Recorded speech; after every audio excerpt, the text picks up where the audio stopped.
గుంటూరు జిల్లాలో అక్షయ పాత్ర 57వ సెంట్రలైజ్ కిచెన్ను పరిశీలించారు మంత్రి నారాయణ. గతంలో టీడీపీ హయాంలో రాష్ట్ర వ్యాప్తంగా 180 అన్నా క్యాంటీన్స్ నడిపి 4,60,00,000 మందికి ₹5కే భోజనం అందించామని తెలిపారు. కానీ వైసీపీ అధికారంలోకి వచ్చిన తర్వాత అన్నా క్యాంటీన్లను మూసేసిందన్నారు.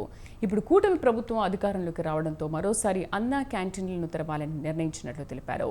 ఈ నెల 15న గుడివాడలో సీఎం చంద్రబాబు అన్నా క్యాంటీన్ను ప్రారంభిస్తారన్నారు.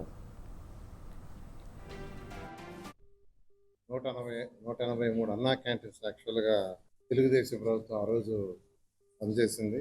వీటిలంతా హరే కృష్ణ మూమెంట్ వాళ్ళు యాక్చువల్గా ఫుడ్ని సప్లై చేశారు. రోజు దాదాపు 2,25,000 మంది 4,60,00,000 భోజనాలు యాక్చువల్గా పెట్టడం జరిగింది. కేవలం ₹5కి చక్కటి భోజనం హైజీనిక్గా ఎక్కడైతే వాళ్ళు సప్లై చేశారో పేదలు నిరుపేదలకి ఆ ఎన్విరాన్మెంట్ కూడా చాలా చక్కగా ఉండాలని ఆ రోజు ముఖ్యమంత్రి గారు మాకు ఇన్స్ట్రక్షన్ ఇవ్వటం, అన్ని రాష్ట్రాల ప్రజలు ఈ రాష్ట్రంలోని ఆ ప్రజలందరూ మెచ్చుకునే విధంగా చేశాము. అయితే దురదృష్టం ఏంటంటే గత ప్రభుత్వం దాన్ని క్లోజ్ చేసేయటం, ఆ బిల్డింగ్స్ అన్ని రకరకాలుగా కొన్ని దగ్గర అయితే స్టోర్స్గా వాడారు, కొన్ని దగ్గర శానిటైజేషన్ వాడారు, కొన్ని దగ్గర సచివాలయకు వాడారు. అయితే మళ్ళా ముఖ్యమంత్రి నారా చంద్రబాబు నాయుడు గారు ఎలక్షన్స్కి ముందు మాట ఇచ్చారు. ప్రభుత్వం రాగానే వెంటనే